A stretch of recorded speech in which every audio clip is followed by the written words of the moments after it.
निवृत्तीनाथांच्या अनुभूती अनेक प्रकारे येत असतात। या ठिकाणी या आजीत यांचं साधारणतः वय यांना माहिती नाही, परंतु त्यांचं असं म्हणणं आहे की 75 वर्षापर्यंत माझं वय असेल, शाळेत गेल्या नाही, शिकल्या नाही, पण अखंड यांची वारी सुरू आहे। या त्यांना मोजता येणार नाही एवढ्या वाऱ्या त्यांच्या आत्तापर्यंत झाल्या।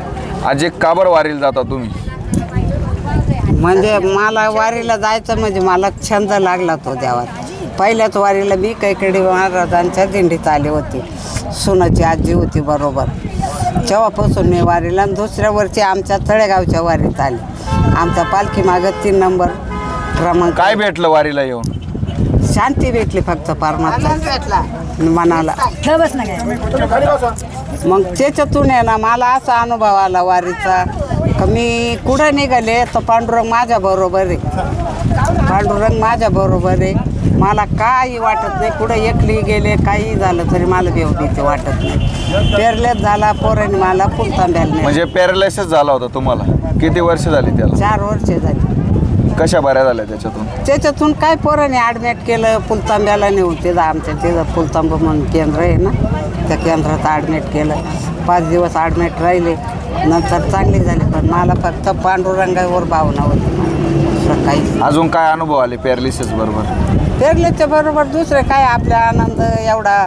वाऱ्या केल्या मला काही येत नव्हतं, तुळस घ्यायचे, डोक्यावर चालायचे, पडले चिरंबागच्या वारीला जाताना पायावर टिपणी चढली अशी, जेव्हा इथं अजून पाय सुजले, इथं पाय सुजले माझा।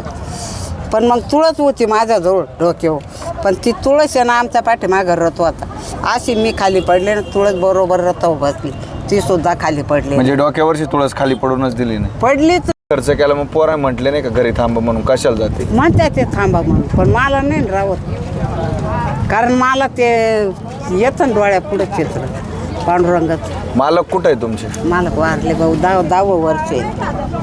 मालक यायचे का तुमच्या बरोबर? आले थोड्या दिवस, ते नाही केल्या वाऱ्या, पण मला लई दिवसात चालू आहे। मला नाही म्हणले तरी मी वारीला तवर चांगली होते, तवर राहिले नाही घरी, कारण मला ते राहतच नव्हतं घरी, आणि अजून काही नाही राहावं वाटत। आता वर्षातून माझी 4थी पाळी पंढरपूरला यायची, पण गाडीनं। काय भेटत तिकडे जाऊन पंढरपूर? काहीच नाही भेटत, फक्त आपल्या मनाला आनंद भेटत। काय एवढं समाधान वाटतं का पार अख्ख्या जन्माचं आपलं सार्थक झालं। मला लिहिता येत नाही, वाचता येत नाही, पांडुरंगाने मला हा संपूर्ण हरिपाठ पाठ केला, मला तेवढाच आनंद येतो, तेवढाच लई आनंद झाला मला।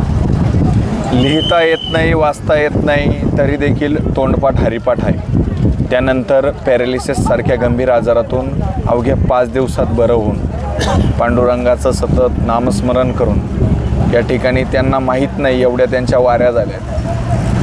खूप मोठी अनुभूती या ठिकाणी त्यांना निवृत्तीनाथाने पांडुरंगाने दिली, आणि घरी मुलं सातत्याने म्हणतात आई जाऊ नको, आई जाऊ नको, तरीही मनाला आनंद व समाधान मिळण्यासाठी चालवत नाही।